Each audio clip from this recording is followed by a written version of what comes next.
യേശുവിൻ്റെ അതിപരിശുദ്ധമായ നാമം വാഴ്ത്തപ്പെടുമാറാകട്ടെ. പ്രിയപ്പെട്ടവരെ, ഇന്ന് ദാവീദ് എഴുതിയ സങ്കീർത്തനം 34 അധ്യായം അതിൻ്റെ ചില വചനങ്ങൾ ഞാൻ ഇവിടെ നിങ്ങൾക്കായി സമർപ്പിക്കുകയാണ്. 1 മുതൽ ഇങ്ങനെയാണ്: കർത്താവിനെ ഞാൻ എന്നും പുകഴ്ത്തും, അവിടുത്തെ സ്തുതികൾ എപ്പോഴും എൻ്റെ അതരത്തിലുണ്ടായിരിക്കും. കർത്താവിൽ ഞാൻ അഭിമാനം കൊള്ളുന്നു, പീഡിതർ കേട്ട് ആനന്ദിക്കട്ടെ. എന്നോടൊത്ത് കർത്താവിനെ മഹത്വപ്പെടുത്തുവിൻ, നമുക്ക് ഒരുമിച്ച് അവിടുത്തെ നാമത്തെ സ്തുതിക്കാം. ഞാൻ കർത്താവിനെ തേടി, അവിടുന്ന് എനിക്ക് ഉത്തരമരളി. സകല ഭയങ്ങളിൽ നിന്ന് അവിടുന്ന് എന്നെ മോചിപ്പിക്കുകയും ചെയ്തു. അവിടുത്തെ നോക്കിയവർ പ്രകാശിതരായി, അവർ ലജ്ജിതരാകുകയില്ല. ഈ എളിയവൻ നിലവിളിച്ച് കർത്താവ് അത് കേൾക്കുകയും ചെയ്തു. കർത്താവ് എത്ര നല്ലവനെന്ന് രുചിച്ചറിയും. പ്രിയപ്പെട്ടവരെ, നമുക്ക് യേശു അപ്പച്ചൻ എത്ര നല്ലവനെന്ന് രുചിച്ചറിയാം. അനുദിനവും കർത്താവിനെ എന്നും പുകഴ്ത്തണം, എപ്പോഴും കർത്താവിനെ പുകഴ്ത്തണം. എപ്പോഴും കർത്താവിൻ്റെ സ്തുതികൾ നമ്മുടെ അതരങ്ങളിൽ ഉണ്ടായിരിക്കണം. അപ്പോഴാണ് നമുക്ക് കർത്താവിൽ അഭിമാനത്തോട് പറയാൻ പറ്റുന്നത്, ഞാൻ യേശുവിൻ്റെ മകളാണ്, ഞാൻ യേശുവിൻ്റെ പൊന്നോമനയാണ് എന്നൊക്കെ നമുക്ക് പറയാൻ പറ്റുന്നത്. പ്രിയപ്പെട്ടവരെ, അങ്ങനെ നമ്മൾ യേശുവിനെ ധ്യാനിക്കുന്നവരും യേശുവിനെ സ്തുതിക്കുന്നവരുമായി മാറണം.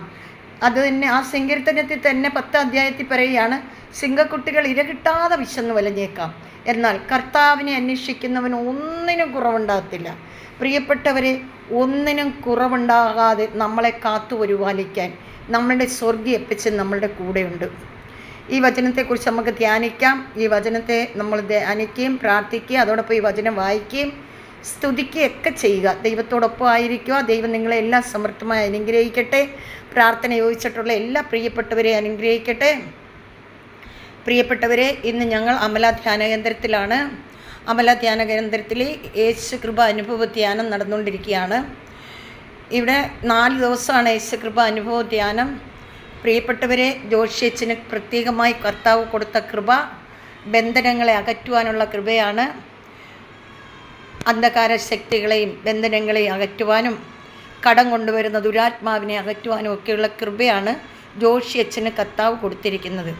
പ്രിയപ്പെട്ടവരെ, യോഹന്നാൻ ശ്ലീഹയുടെ സുവിശേഷം 13 അധ്യായം 20 വാക്യത്തിൽ ഇങ്ങനെ ഒരു വചനമുണ്ട്: ഞാൻ അയക്കുന്നവനെ സ്വീകരിക്കുന്നവൻ എന്നെയാണ് സ്വീകരിക്കുന്നത്, എന്നെ സ്വീകരിക്കുന്നവൻ എൻ്റെ പിതാവിനെ സ്വീകരിക്കുന്നു.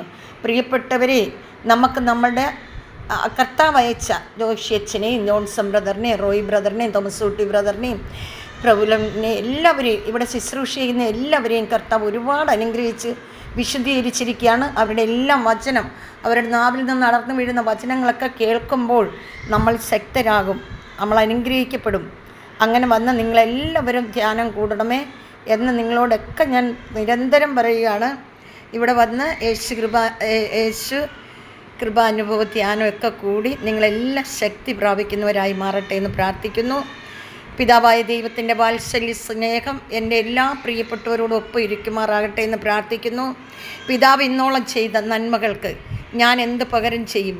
ഞാൻ രക്ഷയുടെ പാനപാത്രം ഉയർത്തി കർത്താവിൻ്റെ നാമം വിളിച്ചപേക്ഷിക്കും. അങ്ങനെ നമ്മൾ കർത്താവിൻ്റെ നാമം വിളിച്ചപേക്ഷിക്കുന്നവരായി മാറണം, ദൈവത്തിൻ്റെ സ്നേഹം നിറഞ്ഞവരായി മാറണം. പിതാവായ ദൈവമേ, എൻ്റെ ഈ പ്രിയപ്പെട്ട എല്ലാവരെയും ഓർത്ത് പ്രാർത്ഥിക്കുന്നു. ഇവരെ എല്ലാം അനുഗ്രഹിക്കണമേ, സഹായിക്കണമേ, അങ്ങയുടെ കൃപ കൊണ്ട് നിറയ്ക്കണമേ എന്ന് പ്രാർത്ഥിക്കുന്നു. നിത്യം പിതാവും പുത്രനും പരിശുദ്ധാത്മാവുമായി സർവേശ്വര എന്നേക്കും ആമേൻ. കർത്താവ് നിങ്ങളെല്ലാം സമൃദ്ധമായി അനുഗ്രഹിക്കും.